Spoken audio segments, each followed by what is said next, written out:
गुणैः कर्माणि सर्वशः। तो सभी प्रकार के जो कर्म हैं ये 3 प्रकार के गुणों के द्वारा ही किए जा रहे हैं। किससे? प्रकृति से।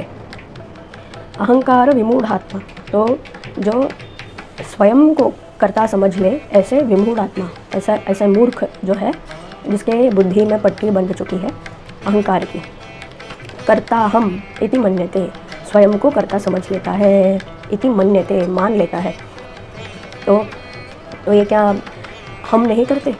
फॉर एग्ज़ाम्पल इसका छोटा सा एक एग्ज़ाम्पल ले लेते हैं कि हम जो है किसी का भला करने जा रहे हैं, या मान लीजिए एक मित्र है, तो मित्र को कोई संकट है, उस संकट के निवारण हेतु हम उसके साथ चले जाते हैं और उसके लिए जो सहायता है उस सहायता को कर लेते हैं। तो अभी वो जो है मित्र वो भी सात्विक वृत्ति का है और आपने सहायता की, ये भी सात्विक वृत्ति है। तो ये दोनों जो कार्य और कर्म इस सहायता के द्वारा फॉर्म में, रूप में हुआ है, ये किसने किया है? एक मित्र ने दूसरे मित्र के लिए किया है? नहीं, प्रकृति ने प्रकृति के लिए किया है। वो सात्विक गुण जो है उसने अपनी ही सात्विकता के द्वारा सात्विक की सहायता की है। तो गुण ने गुण से काम किया, प्रकृति ने प्रकृति से काम मिल करके कर्म किया है।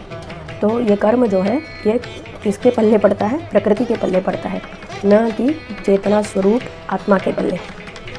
तो इसमें भगवान ने स्पष्ट बताया है कि हमारे अंदर जो चेतना है उसे और इस प्रकृति से बने हुए ढांचे को, 3 गुणों से बने हुए इस ढांचे को पृथक करके हमें समझना है। इसे मैं नहीं मानना है। जो चेतना स्वरूप हमारे अंदर है, आत्मा है, उसी आत्मा को मैं मानना है। और वो आत्मा सभी के अंदर विराजित है और सेम है, पृथक नहीं है, भिन्न नहीं है। तो मेरे अंदर जो आत्मा है वही आपके अंदर भी है, पर प्रकृति में भेद तो होता ही है। मेरे प्रकृति में, यानी कि इस शरीर में जो प्रकृति है, ये इस प्रकृति में, और जो सुनने वाला शरीर है उस शरीर के प्रकृति में भेद अंतर ज़रूर होगा। किंतु आत्मा जो है, इस शरीर में जो आत्मा है और उस शरीर में, सुनने वाले के शरीर में जो आत्मा है, वो आत्मा में कोई भेद नहीं, अंतर नहीं।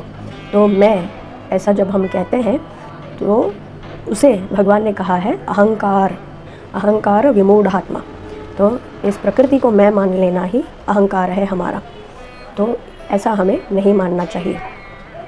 प्रकृतेः क्रियमाणानि गुणैः कर्माणि सर्वशः अहंकार विमूढ़ात्मा कर्ताहम् इति मन्यते। तो कर्ता कौन है? कर्ता प्रकृति है। और किसके लिए करता है? प्रकृति के लिए ही करता है। तो प्रकृति